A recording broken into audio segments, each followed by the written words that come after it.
Well, it looks like WestCom decided to set them off today. Oh. There you have it, people. Here's the hearing protection. Yeah.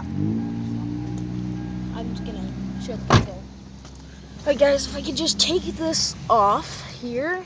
Oh, no, wait, no, that's not what I meant. That's not what I meant to do. No, yes, no, I don't know.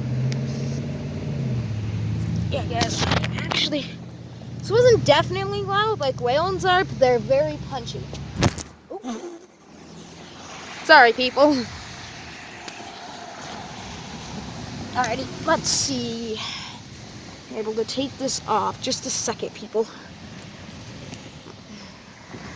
My tripod is very confusing. Do you mind helping me, please?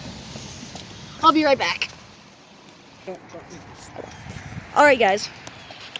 As you just saw, I know it's very shaky because it's cold. I'm not going to cross the street because we're on Ashworth and Prairie View and it's very busy. God, it's really cold.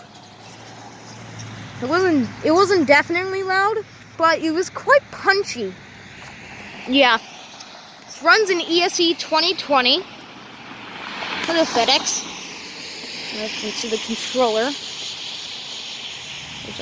There, yeah. You can see the little like Whelen controller. It's very cold, so I'm just gonna end the video here. Yes, you can actually hear the 465 very, very well, actually. Thank you so much for watching, and that'll be it.